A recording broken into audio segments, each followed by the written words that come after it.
Technically, it should be under $10. You can basically experiment with Zen. And we know that for a single day, you should be getting between 30,000 to 60,000 Zen just after 1 day mint. And then obviously the longer period will amplify you more just because there is amplification variables added. So the longer you mint and the sooner you start, the more you make. So that's how that works. Thanks a lot, Jack and GYC, for letting me ask my questions I had. I think that would probably help a lot of people. Cool. There's some questions coming in from the replies to the spaces. Maybe I can answer them.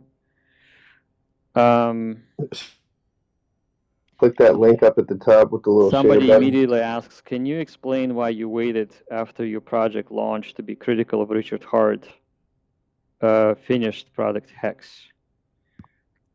And then somebody else replies, what did he say that wasn't true? I'm being serious. I'm just learning about this. Yeah, there was some controversy with the voice chat, and a lot of people are freaking out. Someone asked me on the voice chat on the Telegram,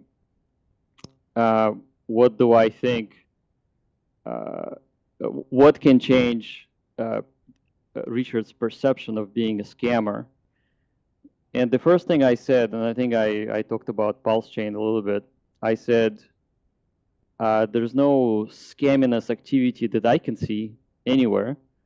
And so unless PulseChain does something really bad to either the community or the people who are building on it or just anything to do with economic energy, then I am fully supporting PulseChain. But hey, if something terrible happens, then I don't have any rosy glasses on. I'll be critical of it if something does happen. Now, on the response of I made the response where I said nobody will be hating Richard or calling him a scammer, a potential scammer, if he reduces the risk of losing the original address or somebody stealing the keys from him and then dumping OA on the community's heads. And I also mentioned that he could be himself be scammed and be called a scammer involuntarily should that happen. And so my suggestion is that one of the ways to get rid of that factor is just to burn the OA. And I do obviously realize that OA is linked to the total supply of HEX, and that's how the yield is generated. But the question wasn't about the yield. The question was about Richard Hart's being perceived as a scammer by everybody outside of the Hexagon community. And I basically said, look, that's an issue. Everybody talks about the OA. I mean, people may understand or not understand what is the mechanics of the OA, but the risk is there. And one of the ways to get rid of that risk is to publicly get rid of it. I'm not saying this is the right thing to do for Richard, for community, or HEX price, or HEX yield. That was my response to a direct question of how I feel the risk could be removed from Richard being continuously attacked from outside for people who do not understand what he's all about. So that was my answer, and yeah, hopefully it explains a few things. Let's see, there's a few people wanted to speak. So hey guys, I gave you the microphone. So go ahead with your questions. I got a quick question. So hypothetically, if and when PulseChain launches, let's just take the testnet for an example. Zen's going to benefit from that, and the users are going to benefit from that. Is that right? I mean, and for me, I'm kind of learning right now that.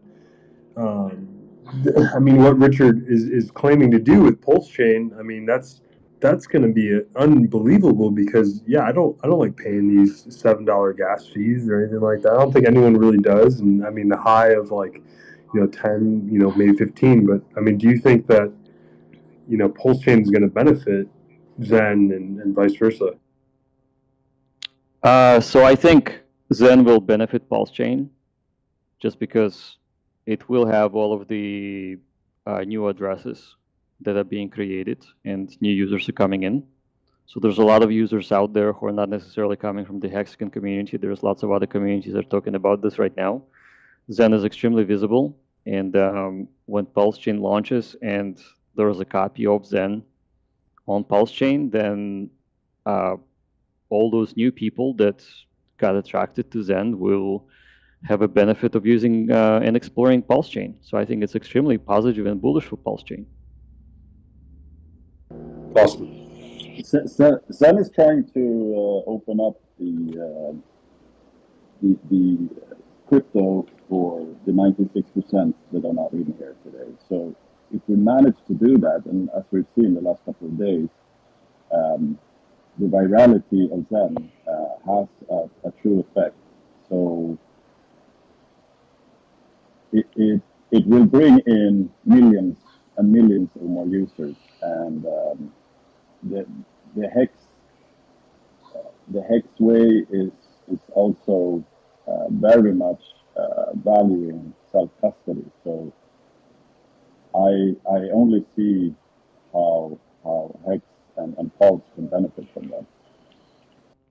Yeah, in our ethos is we attempt to be inclusive rather than exclusive. So everybody's welcome to use Zen for whatever they want. People can and will be able to mint Zen on a variety of chains, and we're just making sure that everything is good with Ethereum before we're gonna get to the other chains. But we're gonna launch in Polygon, Binance, ETHPOW, and probably Avalanche. So that's the plan. So for some of these exchanges, like, did they pre-bought Zen, like, or they capped their amount of Zen that they could potentially buy to kind of give to their users that are using their centralized like exchange?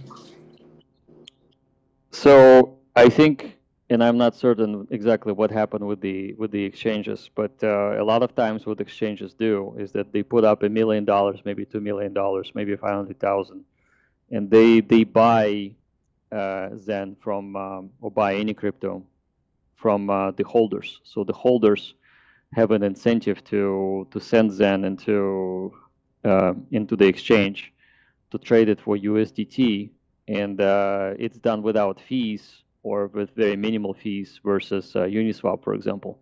And some people simply do not understand Uniswap and how to use it. I mean, I would prefer that everybody use Uniswap and not use decentralized exchanges, because you're giving up your keys and therefore your access to your coins. And they can shut an account down on you at any time they want. That's yeah. even if you send them through your just address to the exchange. That's giving up your absolutely. I mean, you as soon as you transfer the coins out from your address, you don't have control. It's like you gave it to a friend, and they happen to be an organization that is trading it for you. And so what I think what they have done, day one, and what happened is that we had about six exchanges without even telling us, just list Zen. So I think somebody did some research and they saw this thing exploding.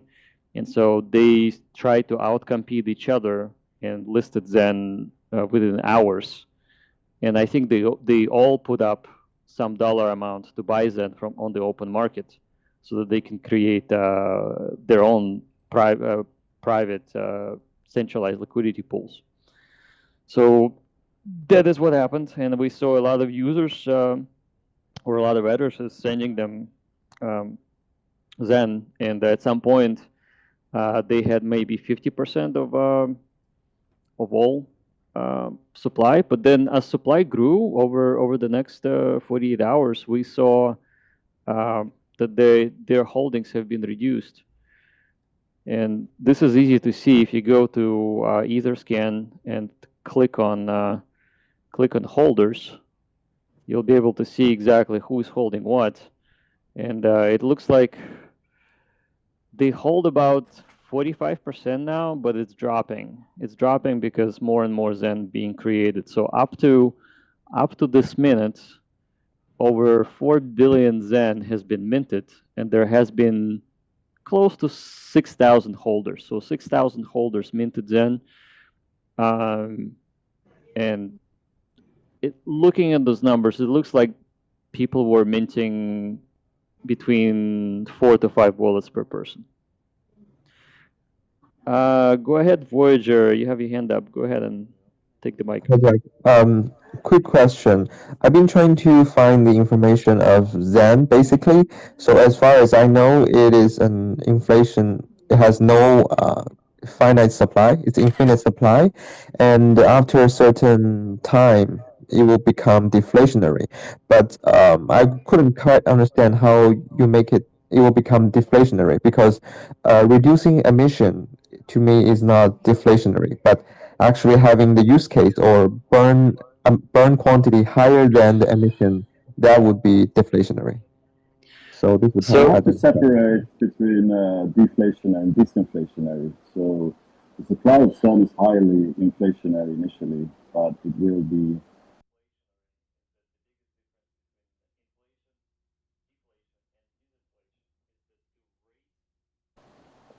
So, by what we mean disinflationary is that the biggest difference between inflation, deflation, and disinflation is that the rate of inflation goes down and becomes flat.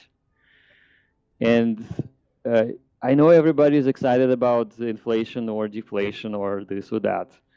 And if you guys remember Richard Hart talking about the best time to get in is when the inflation is the highest, that just means that you're early in a project and it has a chance to grow.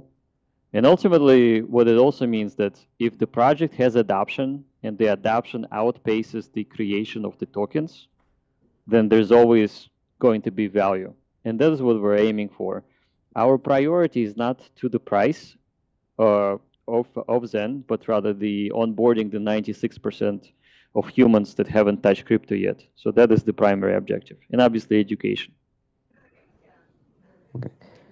Is there a timeline that you're looking to launch on other chains, including Avalanche that you mentioned earlier? We were thinking days, but we got slammed with so much traffic. We want to make sure our web app can handle all of the chains. So if we launch on Binance and pretty much everywhere else, we will have like 30,000 users coming in every second, and we just need to make sure we have scalability to absorb it. Thank you. Jarvis, you have your hand up. Go ahead with the question. Hey, Jack, appreciate it. First of all, what you've created. I think this is fantastic. I think I onboarded 15 plus no coiners that were just sitting on the sidelines, don't want to touch crypto. So when I said you could mint this for free, just have to pay for gas, they jumped on. I think they're onboarding another 10, 15, and that keeps going on. So fantastic. I think primarily meeting the purpose it was created for, and I first time experienced it with my no coiner circle. So kudos to that, and appreciate Jimrat for what you've done. So I'll come to my question now, Jack. I had a few of my onboarders ask a similar question that Voyager just did, and this is how I responded. And I just wanted to check with you if the thought process is correct and if this is something that you're thinking of these lines as well.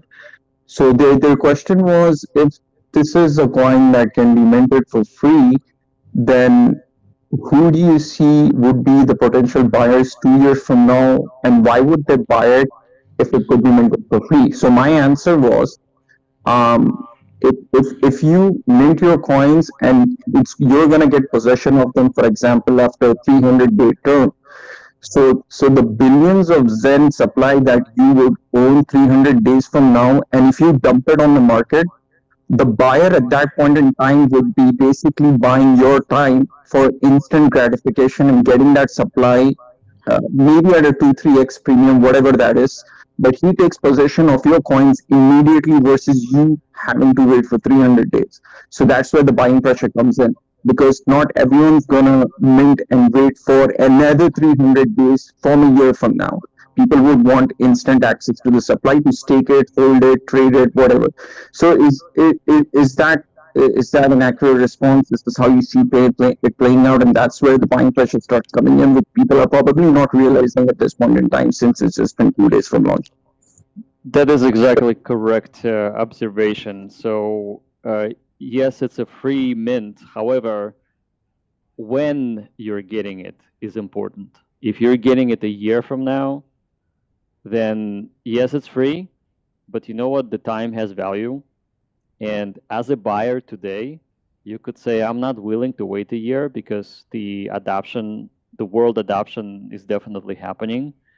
I would rather buy this Zen crypto on day one without waiting for a year, and that's how you can lock in a better price, and so that you're trading, you are arbing or arbitraging the time somebody spent to mint it versus you acquiring it immediately. So and then obviously the more people join in afterwards, they're going to be in the same predicament. So yeah, good question. Let's see, Benjamin, go ahead with your question. Hey Jack, how you doing? Congratulations on the successful launch. I had heard today that people were talking about how validators can push their transactions through cheaper, right? So if it's costing us 4 GUI, they can push it through 2 GUI. And so what's your thoughts on that? I have to look at the designs and the docs to really figure this out. Mm-hmm. I think there may be a possibility that that's the case, but I don't think it's really gonna make that much difference, because if they indeed so like validators, what they could do front running of transactions, and usually it's done on when there's some buy order coming in, and so they can arb for 10%, 20%, 30%. It's not generally done to save on gas, but this is something that I need to look into. So I'm gonna have to take that question into my notebook and then get back to you guys as far as what I have discovered. Good, I appreciate it, Jack. Yeah, absolutely. Let's see, we have Pork Hunt. Pork Hunt, go ahead.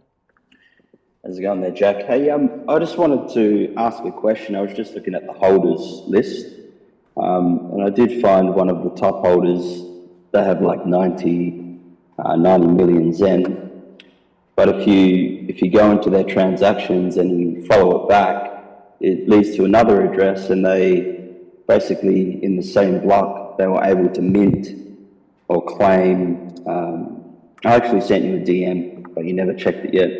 They were able to claim mint rewards and share. They shared it to the same address multiple times within a single block. So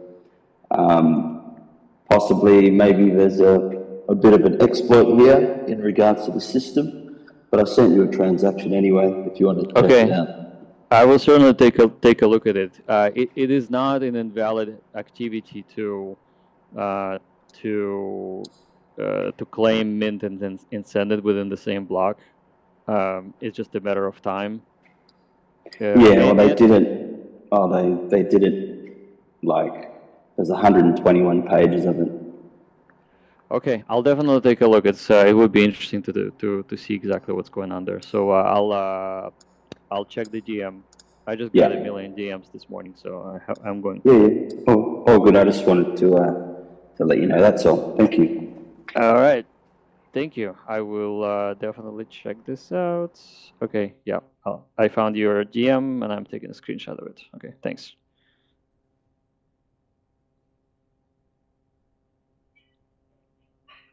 Okay. Who else do we have? We have Donald wants to speak.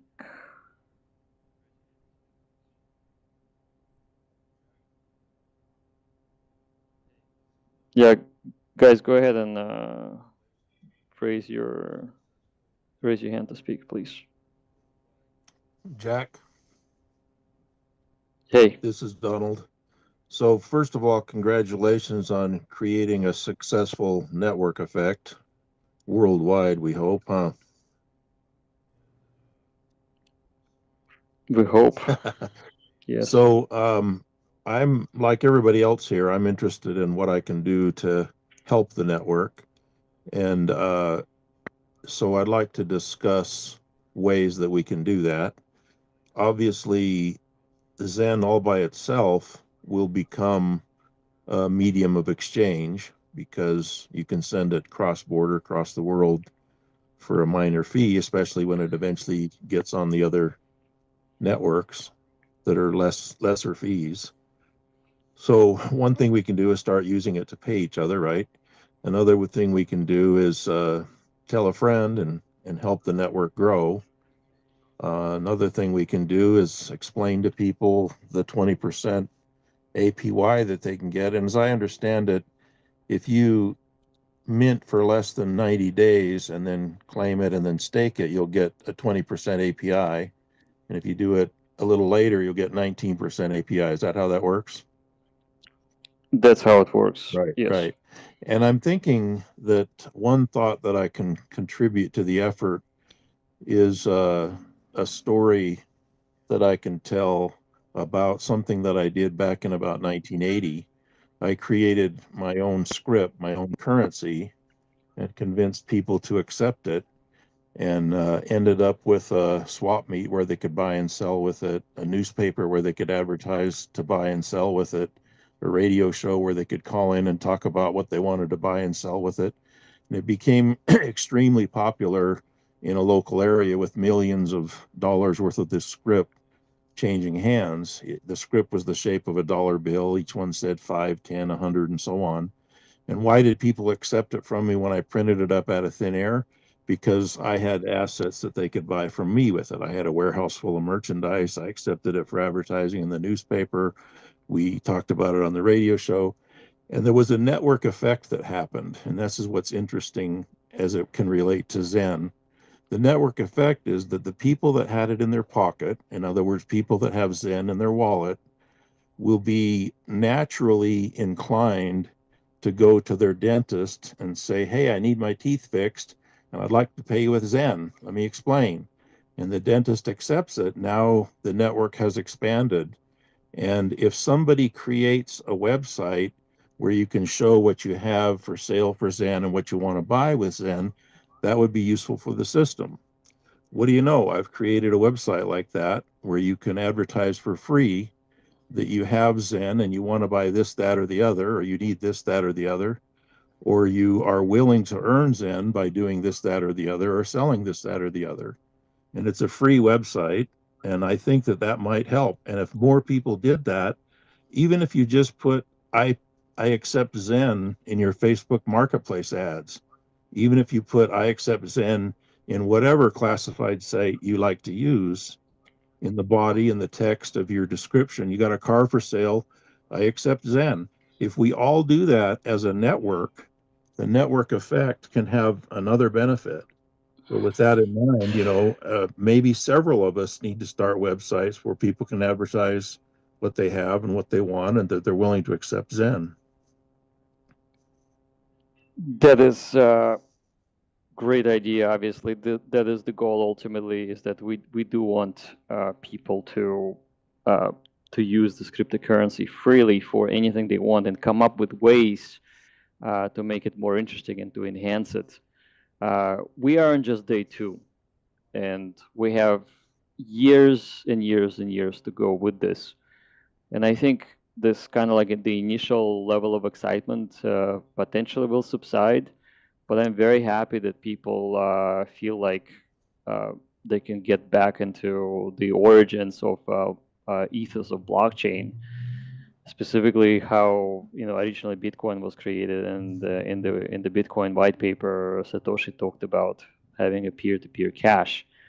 Bitcoin did not become that, and I'm thinking this could possibly be an option, assuming the community is using it, minting it, is receptive to doing all kinds of things with it. And like one things that people could do is they could make the wallets and give the wallets themselves, the addresses, as gifts to people they know, and give them the password to it or the private key or whatnot, and that could bring a person into crypto that otherwise would not have been.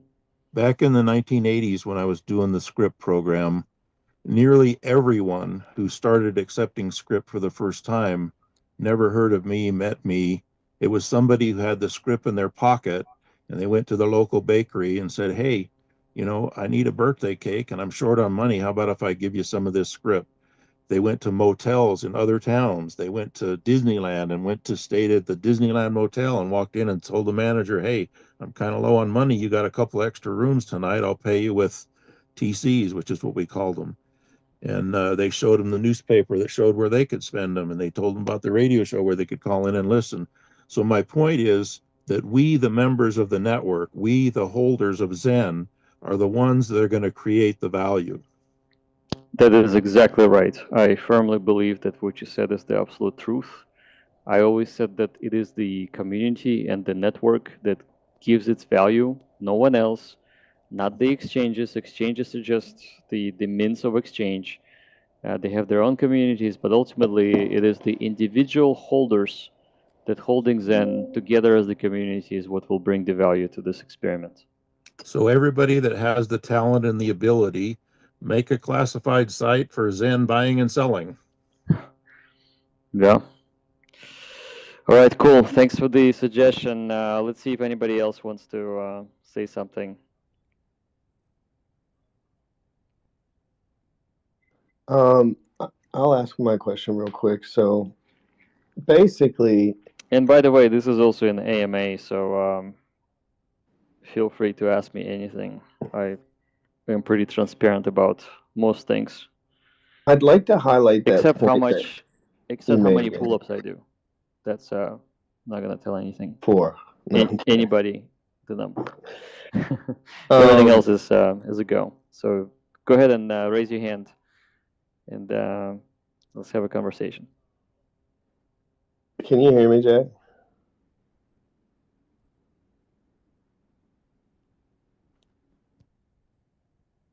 I can hear you, GRC.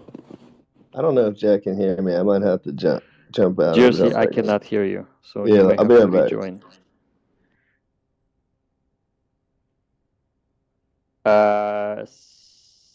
So my question was, how long? I know you've done a couple interviews, Jack, but how long have you been in the crypto world? I've been in the crypto world since 2011. Okay, and presumably is this your first project? Not my first project. Not your first crypto project? No. Okay. Could you expound on your earlier ones? Nothing that got very interesting at all. Just mostly enterprise stuff. So business to business type of stuff. Nothing, nothing like business. So not open source or anything? Nope, nothing open source. Okay, and so was your first interview like 2 or 3 months ago? Is that about right? In the crypto world per se. No, I had other interviews before. Okay. Well, the only reason why I asked that is because I did try to look you up, and I've been in the crypto for about 5 or 6 years. I just never seen any like prior interviews or anything. But my question is, how come like you haven't gone on like Ivan on Tech or things outside of the HEX community? The issue is I followed like Richard Hart before he even was talking about HEX and everything. So, but what I noticed was back then he a lot of people, he was high signal at that point. So a lot of it was high signal. Now he kind of changed with the marketing and thing, but ultimately it's been an echo chamber. And what concerned me was PulseChain coming out, and they're coming out with all these other various coins. So now it kind of the concentrated liquidity or concentration of where the money was We're going. going to another level there, King. But yeah, like I kind of hear what you're saying. You're kind of just asking about Jack's background there. Let him finish. Let him finish. He had a good. His question was good. Yeah. So I was just saying the issue is, like I said, it just seemed that when I watched Richard Hart in the beginning, nobody was giving him any attention. They would tease him on how he looked and everything, but he still gave out high signal quality. But he would go on different shows and talk to different shows. Now, the product is successful and everything, and he doesn't get that much attention. And just like before, he wasn't received well. He still isn't received well in the crypto world. So I was just wondering, how are you planning on getting outside of the echo chamber? Because it really just only seems like it's only the HEX ecosystem, and that's why I was asking you those questions in the beginning, because it just seemed like it's mainly you focus on the HEX people, and that's just a real close uh, society or group of people. And when you try to go out, and then sometimes they say, "Oh, you're associated with Richard Hart or whatever." Not saying that Zen is Richard Hart. Obviously, it's a different thing, but just the association. So I was wondering, how did you plan on like getting those interviews or getting more attention outside of the HEX community? So to answer the first part of your question, I was approached by the Hexagon community to do interviews with people who are popular streamers. Crypto Coffee was the first one to invite me. I wasn't even planning to speak about anything, actually. So, but I got a message from him, and he invited me to speak. And then once I got on his show, there were at least 5 more requests, and I'm like, well, what the hell? I'll talk to everybody about, my position in life and what I think about crypto and all of the above. So that's how I got connected with the community. So how did he find you? What did you do to? How did he find that you were paying attention to HEX? I found PulseChain first, and I was asking questions, and then I found HEX later, and I was just looking at charts and analyzing charts, and I had some questions about those charts. And I think I think his name is Matt. I think what he did, he looked me up, and he thought I was interesting, and so he invited me for a stream. And so he was the first one to stream with me.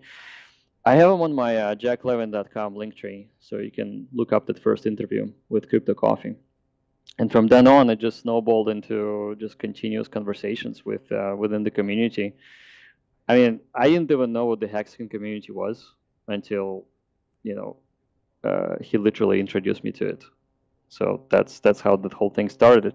But now, to answer the second part of your question, given that we're number one token in the world right now, and given that we have burned so much Ethereum and made it deflationary, I think the digital marketing will do its own work. I don't need to go and look for interviews.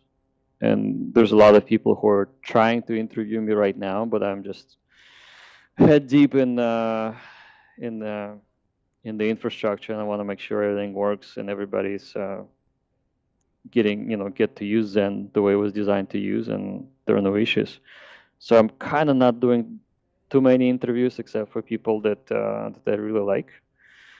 Yeah, so I don't think there will be an echo chamber, because just today I watched somebody who had 500,000 YouTube subscribers, not at all related to Hexagon community, just doing an overview on Zen and what to do. So it's already been happening, and people are noticing just by the well, it's day 2 and we're number 1. and we're continuing to dominate. It's definitely turning heads, and we'll use it to our advantage to describe exactly what this project is about. And by the way, this code is in the wild. So code being in the wild means it's gone from our control. It's now controlled by you guys, by the community, by the world. It's open source. It's on blockchain. Belongs to everyone. It doesn't belong to my foundation. We just developed it. We came up with the game theory behind it and tried to make it good, and then just post it up on blockchain. And we are running the web app front end, but anybody can run a web app front end. I mean, we have seen it with HEX, obviously, and like HEDRON. Go to HEDRON website and you can start staking HEX right there. There is a website, zen.fyi. Somebody developed that actually works pretty good. It's an alternative front end for Zen. So yeah, hopefully I answered those questions.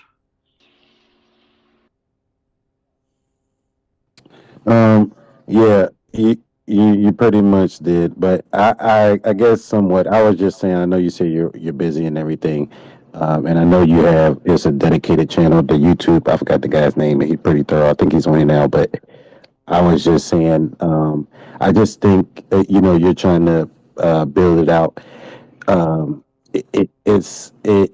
I just think that it's a good project, but my concerning part is if you're on other chains, what is the advantage? Because as we see, these other chains, they don't move over because it would just mess up their copies. So just like the NFTs, it doesn't make sense because then it would dilute the value that they have, and some people might not even take that as the real coin. So what would be the advantage of going on those other chains? Obviously, if it takes off, then it takes off. But what is the purpose of doing that and bridging instead of just being on Ethereum or whatever? Besides, obviously, adoption on those other chains. And then we'll get to the next question after that. Not saying it wasn't a good question. I just it was a good question. It was a good question, and I see what you're saying. So first of all, we never said that we're going to do any bridging.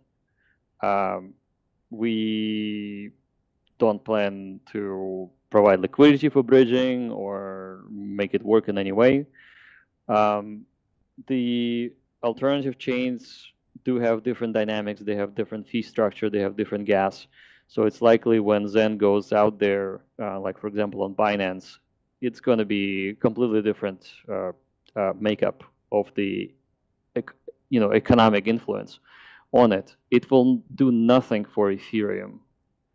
You will not be able to send Zen from Binance into Ethereum and somehow exchange it for Ethereum Zen. It's a completely different token. Probably will have a completely different address as well.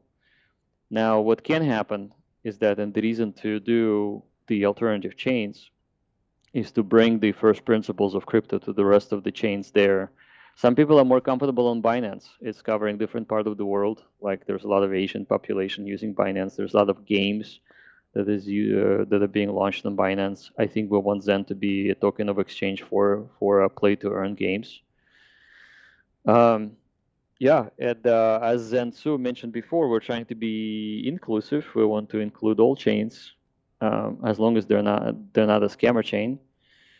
And I think it's just good for crypto overall if the message spreads. So we don't plan to be exclusive to a particular chain or even to build our own chain of any kind. So that's the ethos behind it. Okay, Jimrat, go with take over. Well, now there's a million questions, so mine can probably wait because it's not dire. First question, I would say Ray has been in here for a while. So Ray, if you want to. Hi, Jack. Congratulations once again. I think you did an awesome job with it. One of the things that you don't mention very much is about what I see as the model of equitable distribution of the tokens, making everybody, giving everybody the chance to mint from day one, not doing any pre-mint or permitting any centralized accumulation of the tokens disproportionately. So I find that it's a very, very good selling point. However, I do see that there are bots running, and you can see that from the certain exchanges who are minting at a disproportionately high rate, orders of magnitudes higher than what an individual would be able to do. Do you find that to be a problem in terms of the centralization of the economic energy? And how do you see that going forward? Will that affect the distribution or more equal distribution and of the tokens for the average person? Thanks. Yeah, that is a good question. I think it is unfortunate that some people don't know how to run bots, and some people do. Ethereum gas price is something that will stop most of the people to try to accumulate as much as they can, because remember, this crypto is free. It has no value. Like, I never said that there is a value anything beyond zero. So what people are doing, they're taking a risk on the future because they have to mint. Like, let's say that you're minting with a bot 1,000 wallets. So you're gonna have to pay at least $10,000 if you're lucky. Likely it's gonna be 15,000. But then you have to exit the position, and you're gonna have to pay some gas as well. And what if on that day the gas is super high? Then you're gonna be hit with penalties. So I think getting people or anybody who is investing with gas disproportionately high is running a higher risk, and ultimately potentially should be compensated by having more Zen at the end. And also at the same time, when the bot comes in, they benefit the network by increasing the rewards for the rest of the people who are minting Zen or been minting Zen before them. That's definitely helpful because the rewards get amplified due to the rank amplifier that we have. But I do clearly see what you're saying, is that, and the goal for this is to be as widely distributed as possible. But because it's free for all, whoever has the most money will end up, well, or whoever is the most risk tolerant with their money will get the most Zen, and there isn't anything that anybody could do about it. Now, the world is large. We have 96% of people out there who we're trying to onboard into crypto. Whoever does 1,000 wallets, and they're gonna get millions of other wallets, millions minted on top of them, and will eventually be diluted. The inflation of this crypto is extremely high because anytime you go from 0 to 3 billion, well, the inflation is like, is in billions, right? That being the case, the risk for bots or people who pay a lot of gas is high. And so I'm hoping the better we do job at the marketing and the better virality we see, the less of a chance we're going to have highly concentrated wallets like we saw with Bitcoin.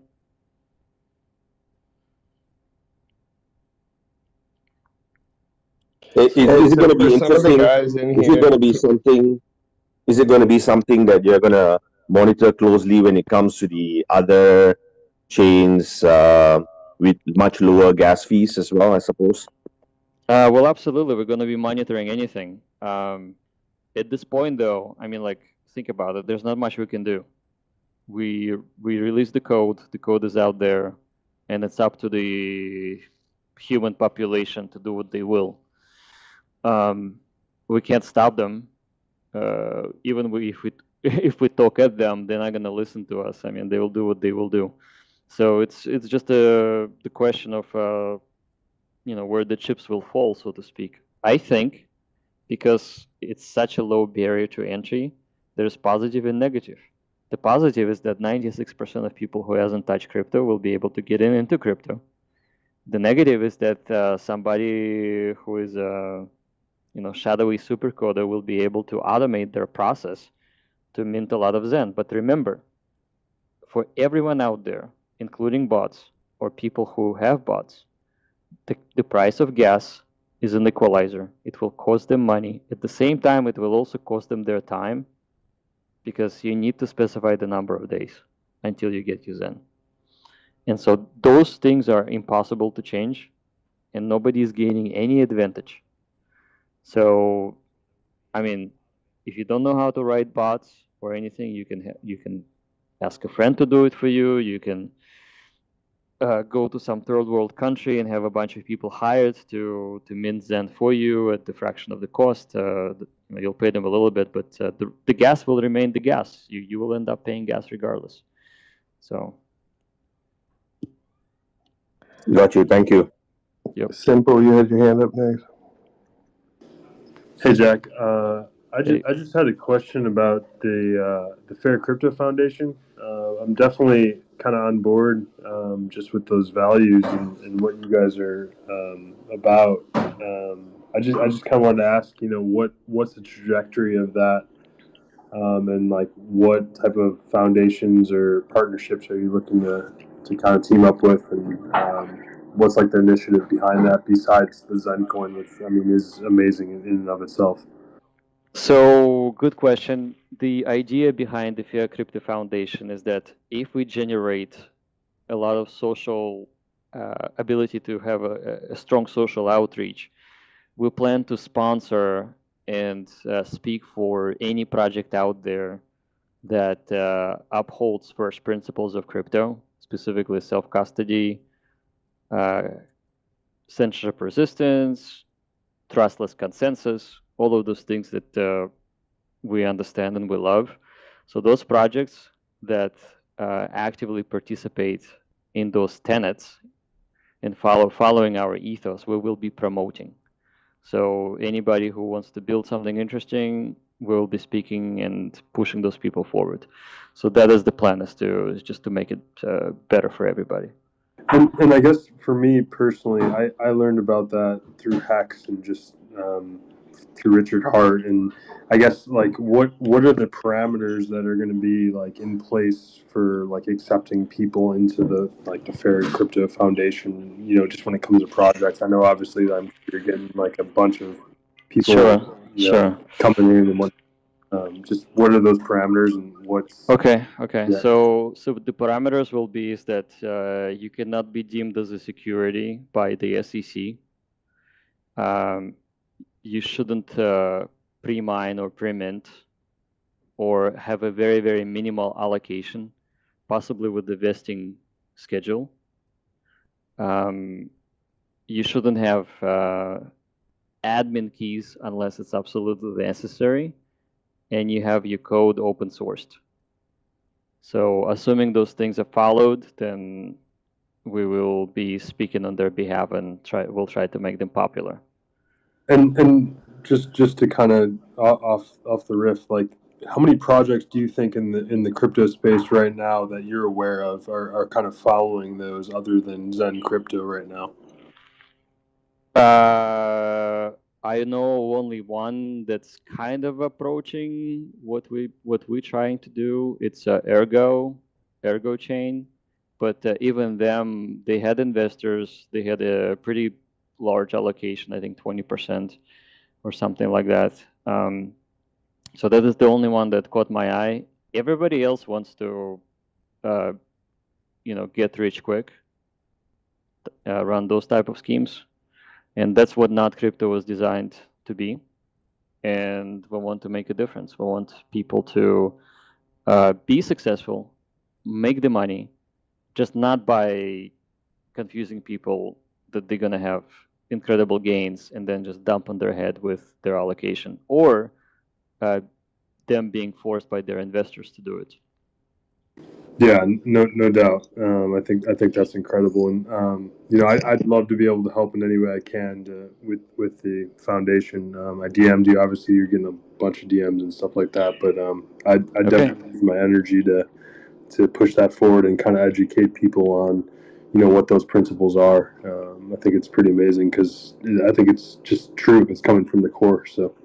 Okay, awesome. I will take 2 more questions and then I have to go have dinner actually. So, Jimrat, Gandalf. Well, okay, I was going to ask the question that I just know there's a bunch of people in here that probably didn't hear you in the beginning, so it might be reiterating something. But, you know, I've been in the HEX community for a while, since about day 500-ish. And, you know, you said something on the Telegram space. I watched it on my stream live. It was not controversial to me whatsoever. It was kind of just like your point. But can you just explain your point that you had when you were talking? Thank you. A little bit easier so that a lot of people in here can understand what your point was exactly, because really they just all take it as an attack. Is But I is think that is that about the OA burn? right, like you were mentioning that you would say if the OA had less supply, then generally some investors would probably think about it different. I thought that was your point, but what was your point Right. when you were saying that? So my point was that HEX is sitting on a coin market cap way deep. It's not getting the attention it deserves, and a lot of people are calling Richard a scammer because someone, maybe Richard, maybe not, holds 90% supply, which is potentially has a detrimental effect on the economic control of the project. Like specifically, crypto was designed to be decentralized, but in this particular case, somebody who is critical of HEX could say it's not really true crypto because it has centralized control. And even without Richard's wanting to be so, somebody could put a gun to his head and take away his keys, or somehow convince him that his keys should be given to someone else, and then destroy the project. That does not make Richard a scammer, but it makes the project have more risk than there should be. So that was my point. And again, you know, I respect Richard. I loved his earlier streams. I listened to hours and hours of him talk. I think he brought a lot of education to the community, and he did a lot of good. And my response was, I'm like, I was joking with him even before on PulseCon. I said, hey, Richard, you should blow up your Lambo. It's going to be really, really awesome. So it's kind of like similar. If Richard could say, hey, yes, OA belongs to me, and here's what I'm planning to do to decentralize my ownership, then I think HEX would be more decentralized economically. So what I'm saying is that it's not enough to have a mutable contract that you cannot change. If you can control it economically, then that's just another key that you have your hands on, and sometimes you can, you know, accidentally lose the key, or somebody will force to give it up. And so that was my answer. My answer was like, hey, one of the ways to figure this out is just to burn it. And I think if he has access and control to it, and if he burns it, then HEX is going to go 100x, and it's going to be great for everybody. But I do obviously understand that the way that the code is written, the total supply, including the OA, controls how much yield HEX is generating. But guess what? Regardless of the yield, if HEX goes 100x from this point, which it can, that's better than any yield. So that's like my 2 cents. And Richard also highlights often that the majority of the gains that are gotten in HEX is from USD price appreciation in general, but staking generally can protect you from selling. A lot of the time. I agree with everything that you said for the most, you know, when you were saying it, but I think people are just emotional because it's a time in the bear market where, you know, people, you know, it is getting short for a lot of people. Like I can only imagine, I mean, I'm a young guy, I don't have much overhead, but I can only imagine if I did that this would be a stressful time for everyone. And I think everyone just wants, at the end of the day, they just want to be informed, and there's always going to be lots of talk about stuff. But I think that the way that you feel about, you know, Richard has been clear, and that's why you made your project the way that you did, because that's the way that you liked it. Yeah, and I would say that in many ways, so this project is young, right? This project is only 6 weeks old. In many ways, I have been inspired by Richard to, you know, to embed a few things in Zen. And Richard does talk about first principles of crypto a lot. He just doesn't call them that. And so I'm totally aligned with his principles. So,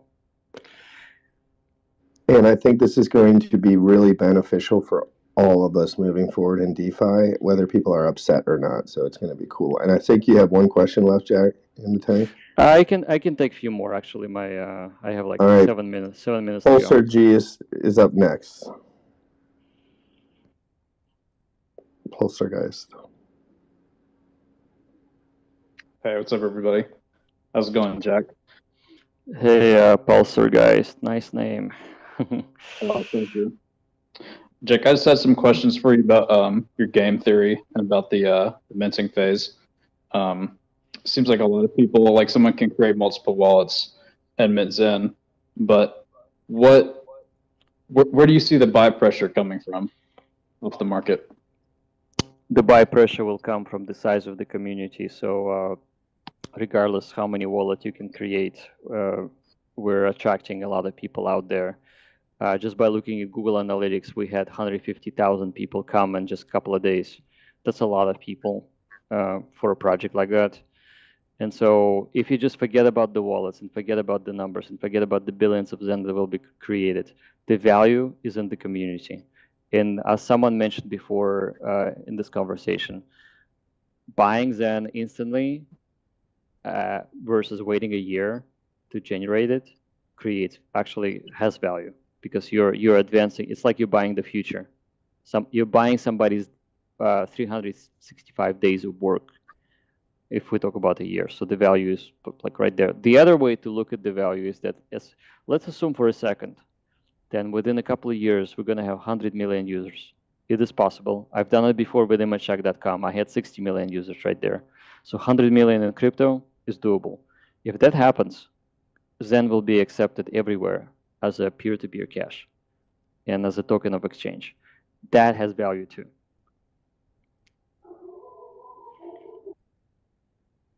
And there's a staking feature which provides a different functionality. That's right. Hey, Gandalf, go ahead with your question. Hello, how are you? I am good. How are you? Fine, thank you. And just one question, quick question. Is an open source, so it can be deployed on any blockchain? Well, not any blockchain. Any blockchain that runs EVM or Solidity language. Okay, so EVM. Okay, just to know. Thank you very much. Okay, Vincent, go ahead.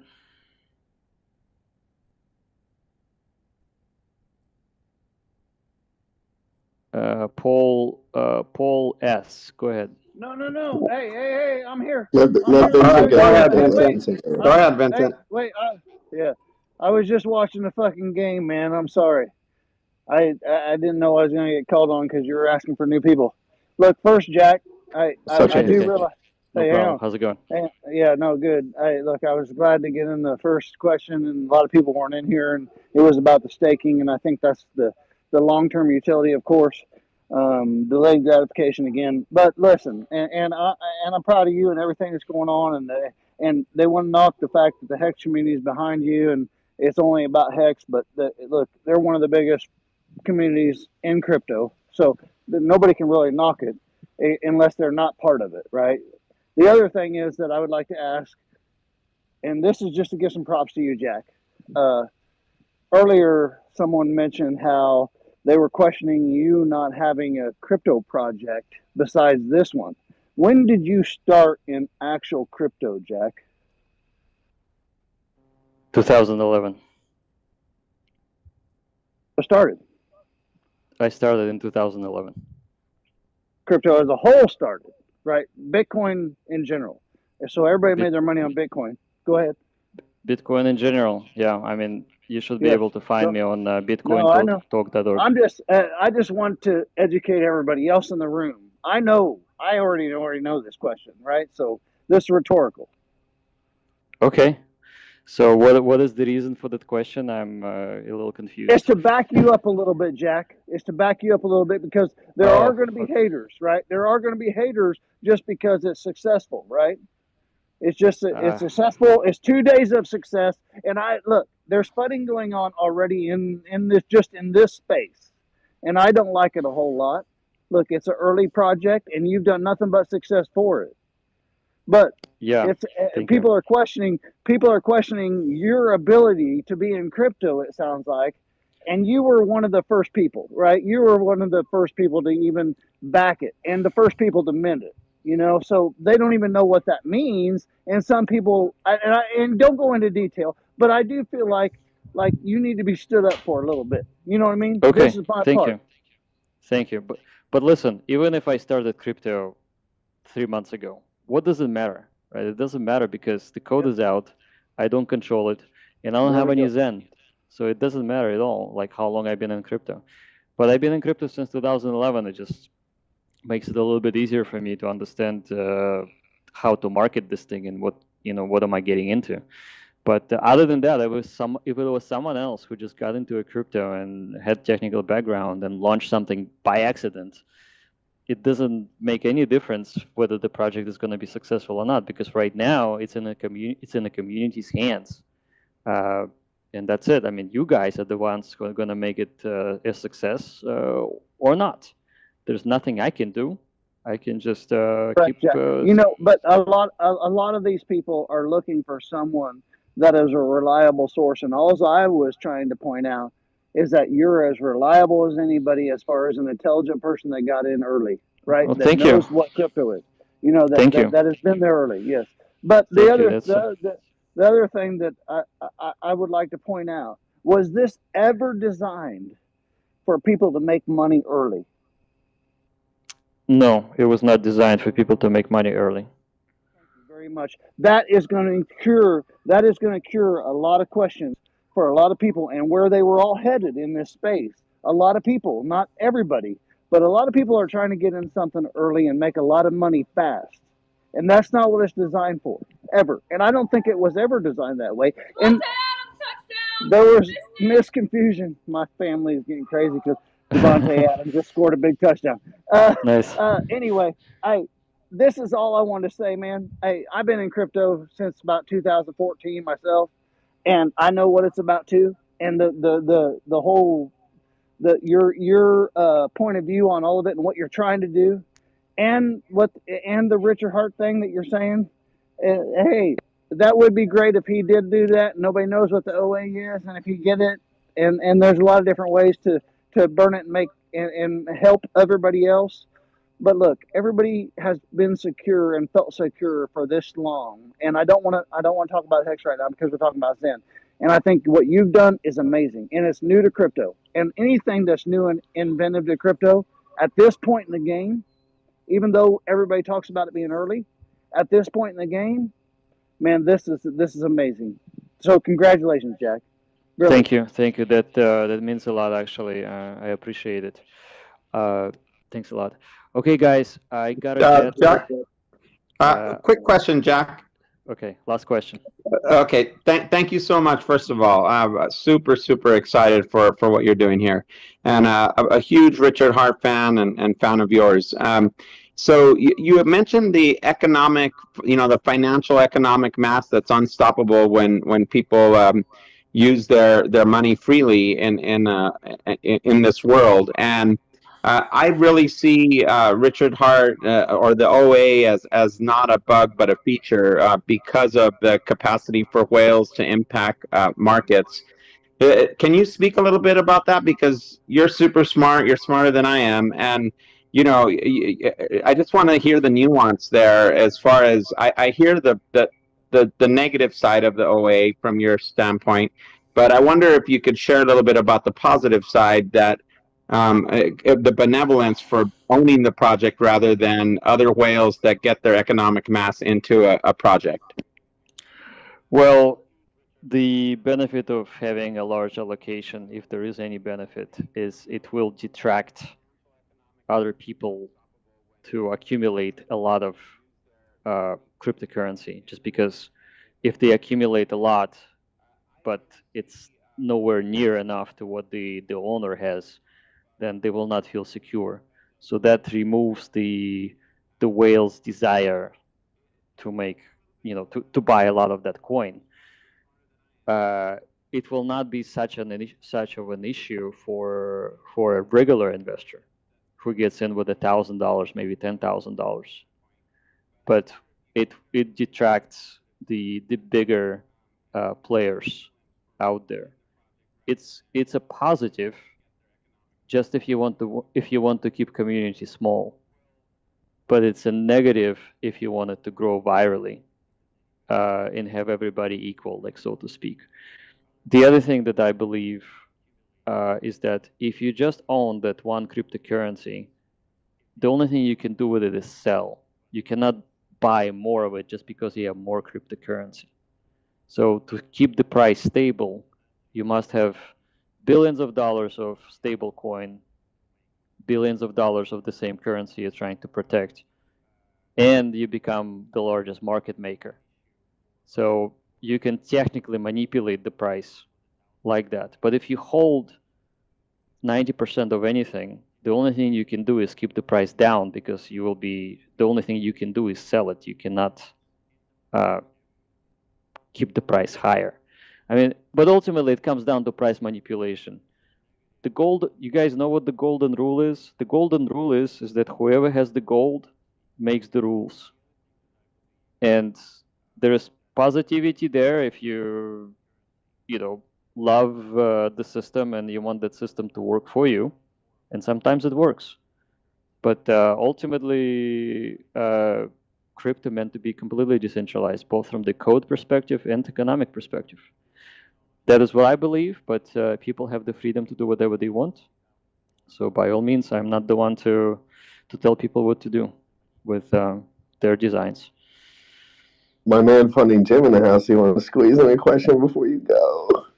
All right, fine. Go ahead, Funding Jim. Yeah, just making sure that this is recorded. I just now caught this as Levin was saying he was going to finish the space. Is this recorded or not?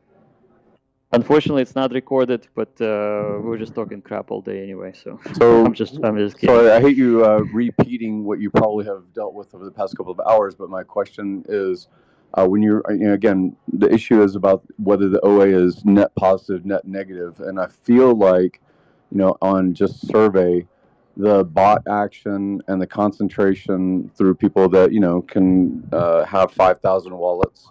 This is a net positive for Ethereum holders or validators or people that generate bots. And I'm not trying to fudge your project, but when you say something like it's terrible that the OA holds 90% of the coin, and that's net negative for people that are speculating, investing, unless they're a small person or they're not putting millions of dollars into the project, I have to disagree.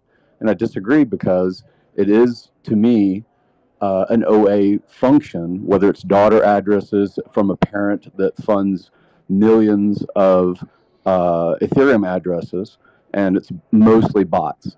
I'm sure that there are a lot of people participating that are actual human beings, but it's incentivizing to say, let me send some Ethereum to hundreds of wallets, possibly thousands, and you have a distribution of Ethereum that has a cost to do so. You have transaction costs to distribute. You have, now it's inside of a wallet that you can mint. Then you have a third function that burns or utilizes Ethereum in order to actually have coins in your wallet. And then you have a fourth function, which is to trade it in Uniswap, whether you're going to hold long-term or you're going to ever exit for profit. So I don't agree with the statement that the OA is net negative, because as many middlemen as possible has been removed from the HEX system by design. And I don't think that that's the same case with Zen. You may have already covered this over the past couple of hours, but that's a disagreement I have about this this narrative that the OA is net negative. I do not see on Chainalysis OA wallets or daughter wallets selling HEX. I can't say that about bots yet because it hasn't happened, but there's an incentive to do so. So can you speak to that point? Sure, really quick. So I never said it was terrible. I just said that if I had an opinion of how to design the crypto project, that wouldn't be my choice. I also said that I respect people's choices to do whatever they want, And I also said that anytime there is criticism towards Richard, that point is always brought up, and that is unfortunate. So that's what I mean.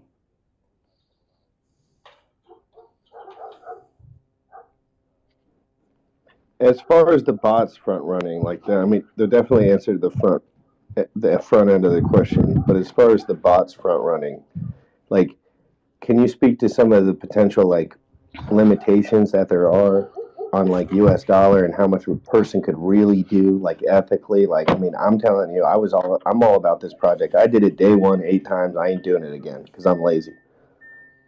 But I want to just because I think one of the parts of the question is like, how beneficial is it to permament versus like if you got in early in the big picture, like percentage wise, like how much of a percent could someone get if they did like a high estimate spam rather than somebody that did a good first day 5 minutes or something like that?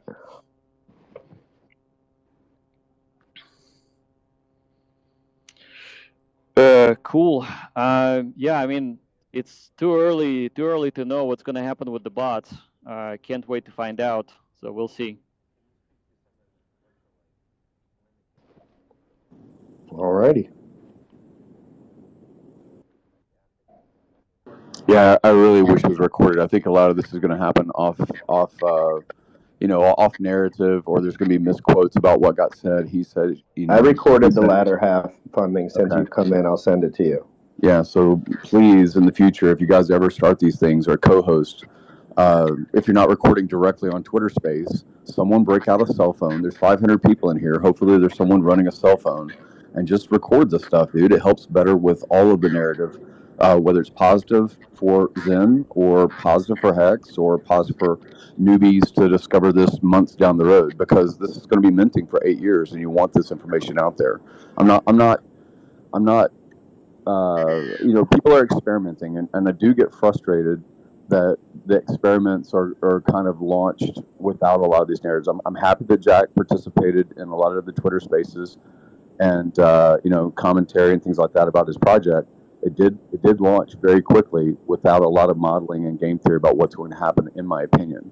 So now it's all being sorted out in the aftermath, and until a bot sells number one XEN, I don't know what's going to happen. But I have seen the Chainalysis, and I have not seen the OA selling HEX. I haven't seen that. So that's just where I stand at the moment. Yeah. The last thing I'll bring to that is like it's also like, in my opinion, when assets come out and people have 500 grand and they can buy stuff at a valuation of 0 before everyone else, like I kind of find that unfair. But like again, like I still think it's like normal.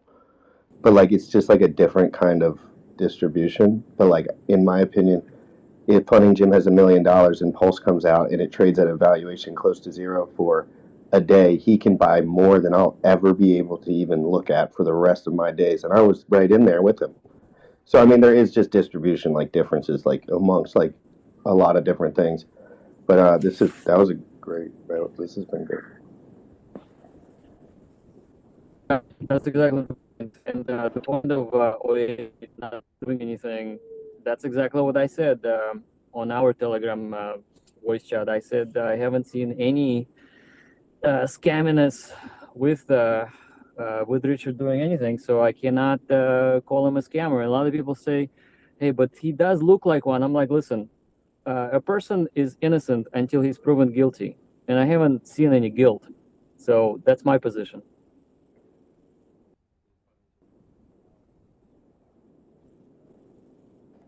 All right, guys, I'm in the middle of something. I got to go, but I did want to have that comment. Thanks for letting me have the stage for a few minutes. Have a good night. Thanks. All right, guys. Yeah. Welcome.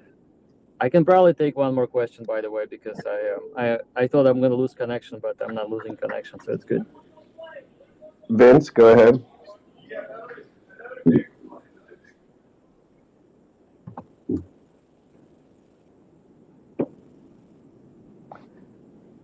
And I hope when people understand, like, I don't know what, when there's bots doing a lot, just understand that a dude that already has 750 grand ready to buy something that you know nothing about will generally have more advantage within 5 seconds than you will have in your whole entire life spamming bots for the rest of your life. And I don't know, you know, whether Jack agrees with that or not. That's what I see. Like, I see guys that are waiting on a lot of money, that have a lot of money already, waiting for the next opportunity where they can get in at a valuation close to zero when the circulating supply is on the market. But that's kind of why I like this coin. But I'm not overly participating, but I like that the circulating supply is not on the market. So I'm like, oh, I can't really do anything right now. Cool. But that's not the case. If I had 100 grand and this thing just came out, I would have just spent 75 grand at the bottom and then moved on. And that's what I mean by like that. Hey, you already asked Vince. Can you go to the next guy? He watched the game. Yeah, I'm good, brother. Hey, I'm here. Hey, GYC. Vince already talked, man. Somebody else. No, boy. All right. Look, hey, look, I just want to make a quick point. Everybody's sitting here talking about Richard Hart and HEX. This ain't Richard Hart and HEX. This is Zen, and this is Jack. I know. It's a different fucking deal here. I don't understand what. Look, because we're talking about cryptocurrency. Jim, I know, Jim. Look, Jim, right? You know, hey, look, hey, you know me as well as I know you, and that's very little. But we all know that we're in the same community, which is the biggest community that is driving this thing. But that is not the person. It's not Richard Hart, and it's not HEX. This is Jack and Zen. I brought on hundreds of people that are in Zen right now that have nothing to do with HEX at all. They actually, some of them don't even like HEX. And so I'm tired of the fucking bagging on HEX and stuff. This ain't Jack and Zen, you know? This ain't it. Jack mentioned that he would answer all these questions and that there's controversy about some stuff. He doesn't mind answering it.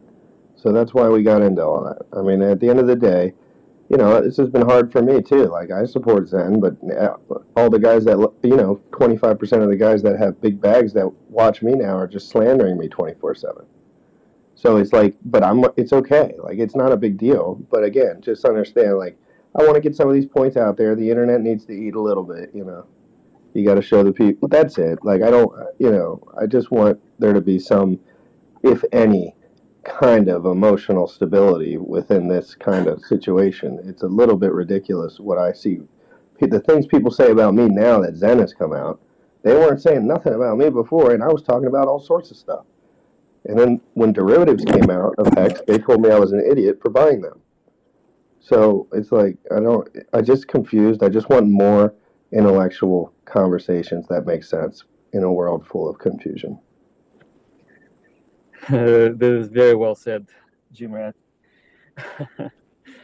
I think we all want a little sanity. I mean, after the last couple of years, you know. Yeah, and I think this is a breath of fresh air in some ways because of it's different, right? Like, yeah, it's just different. It's slow. People can sit, but you know, the talking back and forth, what people have to say when they're clearly incentivized to just speak about one thing. The one thing about my show that I think is unique is that I tell everyone, hey, I just quit my job. I haven't been in crypto that long. You know, this is just how it is. And I just read some of the information. And then the people that have been in for a while that have large amounts of money, they just get so. I have 4,500 subscribers on YouTube, and these guys get really upset with me about everything because they're holding on by a thread. It seems like they're really not giving me confidence. It sucks, but it's not the point. The point is you have the puck, though. You know, it's like one of those things where it's like if you don't have the puck, you're not going to be getting slashed. You're not going to be getting hooked. You're not going to be getting, you know, people trying to trip you. I'm bringing that to a hockey analogy, but if you have the puck, then it's a compliment when people are doing that, when people are chirping you, and people are kind of, you know, trying to trip you and doing all this stuff. So just, you know that you have the puck. Yeah, I just want everyone to be emotionally, like, you know, I've had a lot of emotional ups and downs in my life, and I didn't, you know, I thought I escaped that for the most part. But then you get glimpses of it. Hey, Jim, can I ask Jack a question? Go ahead. Go ahead. Hey, Jack. So my question is, and hopefully it's one for a lot of new investors or whatever in this crypto space. Zen says, with Zen, you can be your own bank and mint your way to freedom, or mint your own freedom. Now, I'm assuming that freedom is financial freedom. If so, with the way everything is laid out and the infrastructure that you're building and scaling and everything, how does everyone do that in a simple way? I know it's not a quick process. It's going to be a long-term hold, but how does everyone mint their own freedom? And I know the minting is, you can mint as much as you want, but what I'm saying is the financial part of, because that's why most people are here, to gain financial freedom. So how does that I work? think so. I don't think so. I don't think we mean just financial freedom. We mean freedom in general. Freedom of movement, freedom of be free of censorship, free to transact with whoever you want. So that goes beyond the value. So the value of any crypto is connected to its function. And what we're trying to do is we're trying to make uber functional cryptocurrency that belongs to the world en masse. And obviously, the inflation is going to drop to 2% by the end of the 8 years. And what we're doing is we're standing against the inflationary forces from the world out there. We have governments that are printing money left and right. They have full control. And the governments will not have control of the crypto you make for yourself. And that is the freedom we stand for. So that's what I would say. Thanks, Jack. Yeah. We're all Satoshi and the Federal Reserve. Hello. That's right. Yeah. Hello. Hello, can you hear me? It's my Yeah, first we can time hear to you. talk, and so I'm a bit nervous. And thanks for making this project. I loved it a lot. And I was just wondering if you will get any support from Google. I saw from the document. I mean, you are the number 12 employee in Google. 21. So, 21. yeah. So, will you get any support from Google? And I saw that you are trying to avoid the problem that organization pumping and dumping the price of cryptocurrency. But when I read through your data and information, I found that the price was dumped heavily. So what will you do to prevent this happen again? So actually, it's two questions. One is that will you get any Okay, support so from Google, and second, what will you do to prevent this from happening, and what we can learn from it? Thanks. Okay. So the last question about pumping and dumping. When it started trading, people can set the price to whatever they want, and so it literally went to $1.50. Like, is it worth $1.50? At the time, for somebody else, it was, because they paid that much money for it.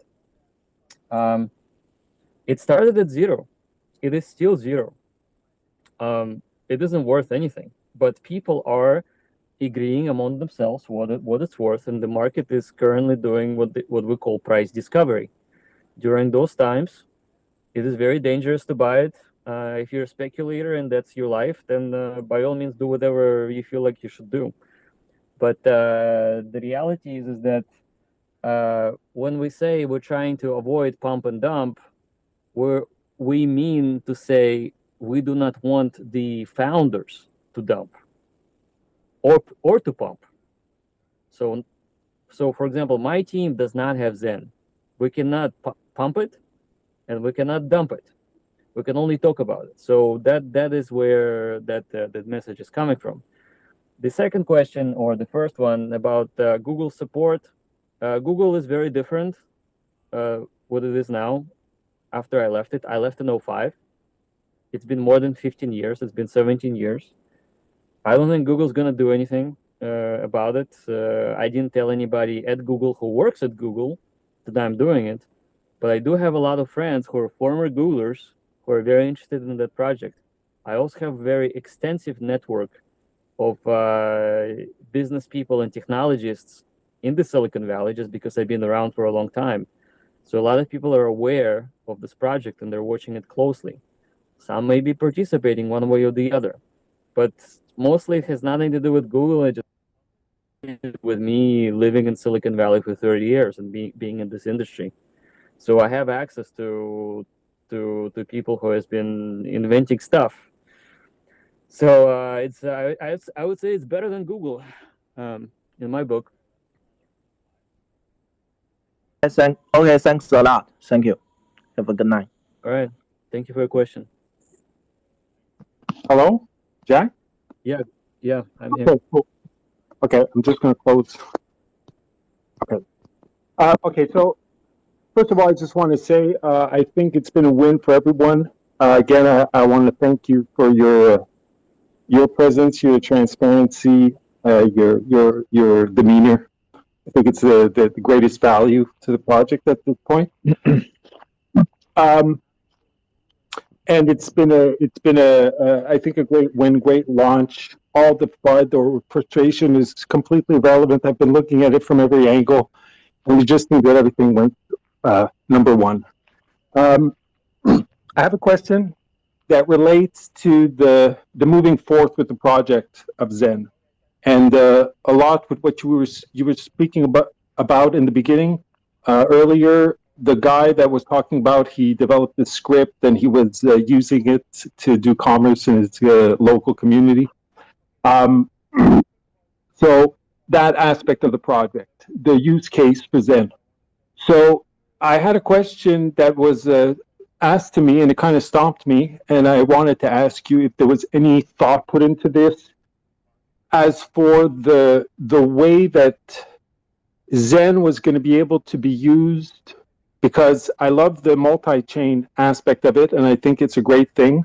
A lot of people seem to be a little bit confused about it, but how are we going to consolidate this? Has there been any tech in thought of how to permit people to use Zen so that all the chains will be able to participate in that, so that we don't end up in a situation? Because the question that I received was, okay, well, if I'm a merchant and I want to use Zen, what Zen am I going to use? And how am I going to communicate that to the user?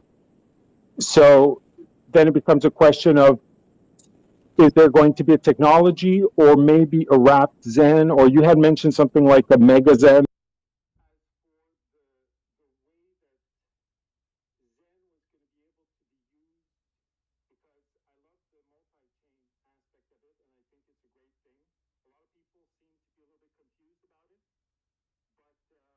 Or something. Has any thought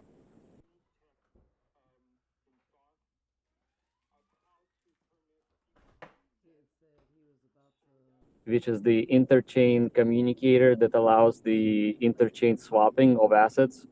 So, for example, you will be able to mint Zen cheaply on Binance and then swap it for Zen on Ethereum, but there will be a ratio. It will not be a one-to-one peg. It's going to be maybe 20 to 1, maybe 50 to 1, something like that. So that's how that's going to work. So we'll just use the Stargate finance system to interconnect the exchange for Zen on multi-chain. So, okay, that part I understand, but maybe I don't understand fully. For the merchant, the potential merchant or artist or a charity or whatever it is that would accept Zen, what would be the way that they would transact to receive the Zen? So you have someone that has Polygon Zen or Binance Zen, Ethereum Zen, and they're basically saying, okay, well, I got some Zen. Now we know that the ratio on Polygon is going to be very different than on Ethereum, but nonetheless they have some and they want to spend it. Is there a way? Like, I was trying to find a solution, but maybe there's a tech. A solution could be to create another Zen, like the Mega Zen, that would be a wrapped Zen that would have equal value on all the chains, and which would be an equivalent of all the liquidity pools and would have a different price, but at least it would be wrapped. So there would be one Zen that has the same value on all the chains, but it would be not the actual mintable Zen. It would not be mintable. It would be a wrapped Zen. or Yeah, some I other understand. technology. I You see what I understand what mean? you're saying. Yeah, I understand what you're saying. So likely we will work on wrapping Ethereum Zen because Ethereum is the largest chain. It will have the most, I believe it will have the most users and it's the most stable. It has the biggest team supporting it. So our roadmap includes wrapping Ethereum Zen and then pushing it cross-chain. So that should work just fine. Okay. Hi, Jack. How you doing? How you doing? Yeah, good, good. I have a quick question. So if I may ask, why don't your team have Zane? Because when you were answering one of the gentleman's question, to prove your point, you said your team don't have it, and I'm interested in knowing why your team don't have it. That's one. And secondly, um, when you were answering a couple of questions earlier, you said whatever happened in the future, um, you guys don't really, just broadly, you guys wouldn't know. But I think if a man is going on a journey, he should have an idea or perspective of where his destination is. You know, a ship can never sail out of the dock without knowing where his destination is. But whatever happens in the midst of him traveling to that destination, that is a scenario that he will tackle along the line. But you should be able to have a destination of where this is gonna go. That's my two questions. If you can Okay. answer. Okay. Well, let me answer them real quick. So the destination is the 96% of the world's population. That's the destination. So anybody who is not into crypto, we want to bring them into crypto, and we want them to be educated. That is our tenets and our destination and our goal. So we're very clear where we're going. The question that I answered was regarding the price. I don't know what value we're going to have because there's a lot of many different variables involved. Neither do I know when certain price will occur. So that's why it's pointless to talk about the price. In terms of the first question, why my team doesn't have any Zen, that was by design. We designed it to be just the same as Bitcoin. Original Bitcoin designers did not have Bitcoin. They had to mine their own Bitcoin.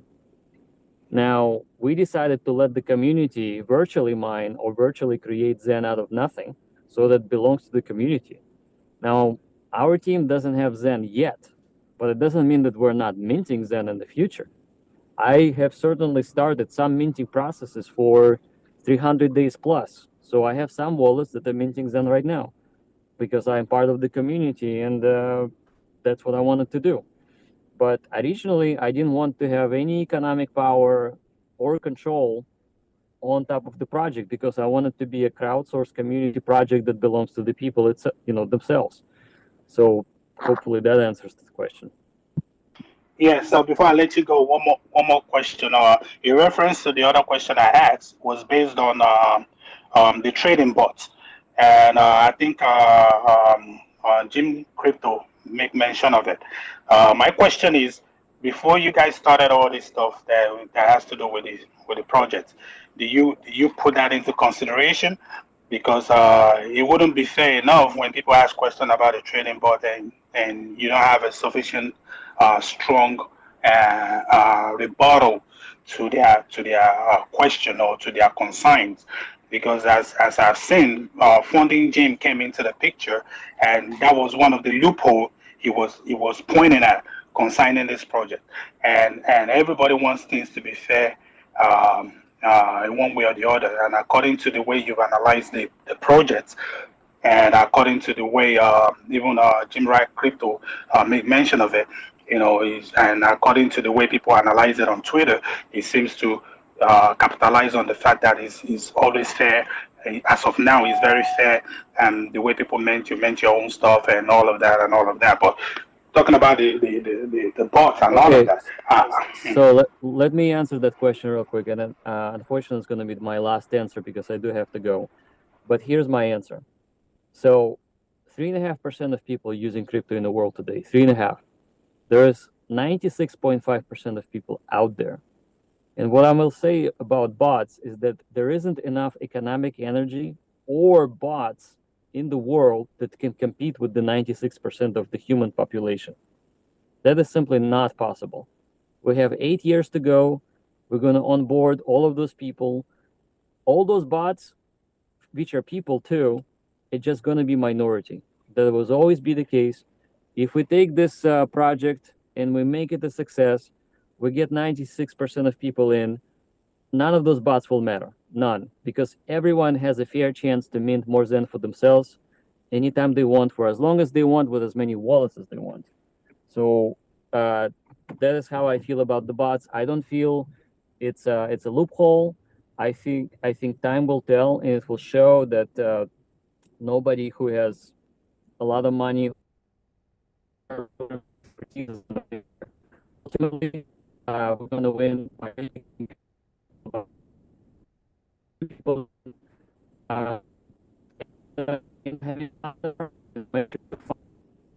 so anyhow, thanks guys for coming in on the spaces. Unfortunately, my time has run out. I have to run. Feel free to connect to our Telegram group and ask any questions. Later, guys. Stuff like that. Thanks, Jimmer, for co-hosting. Talk to you guys soon. Talk soon, guys. Have a good one. Bye.